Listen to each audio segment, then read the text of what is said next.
Do you ever see a game that looks so unbelievably good that it's hard to imagine that it's even real? Because that's what Crimson Desert looks like. Every single thing that we've seen about this game seems too good to be true. And the fact that it's being pulled off by a Korean developer with mixed background, because a lot of people don't really like Black Desert Online, even though it is a wildly successful MMO, it seems like their first foray into a single-player adventure might just be too big to handle? I don't want to say that it's going to turn out bad, because I honestly don't think so. I think just from looking at the footage, there is something here that is going to be truly special. And yeah, sure, it might have some issues with frame rate, and yeah, sure, it might not be that deep of a game. But just look at it. There's so much stuff packed into this game that it just honestly doesn't feel real. They somehow combine elements of Tears of the Kingdom, The Witcher, Dragon's Dogma 2, Elden Ring. The level of detail that's put into this, the different types of mounts that you could ride, the quest structure, the open world, the combat, the exploration, like, it's hard to imagine that there's this much content put into one game. But that's the thing. Is there that much content? It's very possible that this game is about 1,000 feet wide and about 1 inch deep when it comes to actual content. Maybe there is a lot of stuff you can do, but maybe everything that you can do, you can kind of get through within the first couple hours, and then it's just a repeat over and over again for the next 100 hours or however long this game is. I don't want to believe that's the case,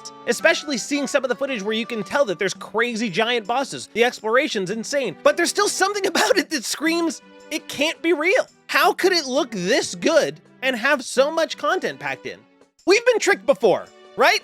Let's be honest. There's a reason why a lot of gamers are cynical and a lot of gamers don't believe the first thing that they see. I tend to kind of lean the other way, and I try to be as impressed and open-minded as I can when I first see a game's trailer, and I hope that the game is able to pull off what it sets out to do.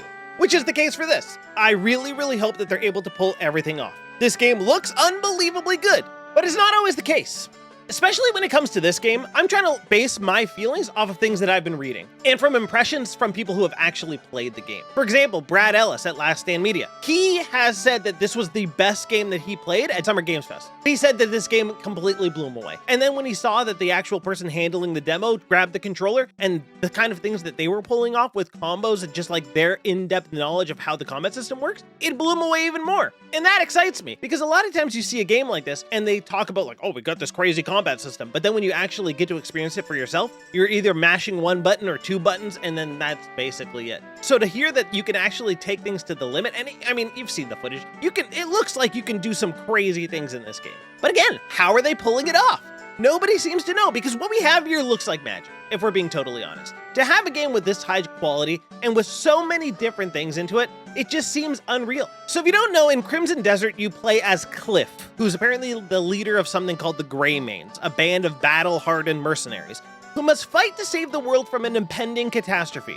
So you explore these vast landscapes, you engage in intense battles, you defeat formidable monsters, you collect loot, and you follow this intense, next-generation visual-defining story. And the experience is supposed to be unreal. You can do all sorts of things, and there's just too much piled in one game. Are we crazy to assume that it's going to be bad? I don't really think so. But at the same time, I do think so. Because I think if you look at this footage, there's no way that you could just look at it and be like, yeah, it's not gonna work. It's just not gonna work. You have to be insane to think that. When I'm looking at this footage, I'm looking at a world that looks like it might be the best open world ever crafted. It might be the best open world game ever made. Potentially.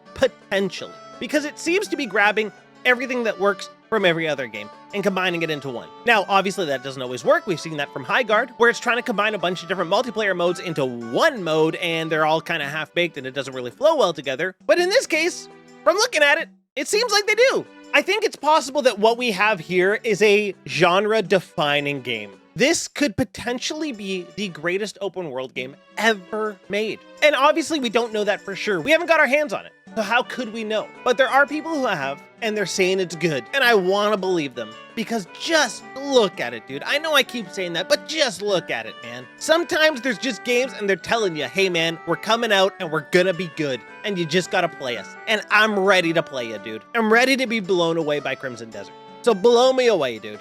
Prove to me that you're as good as you look. I'm ready.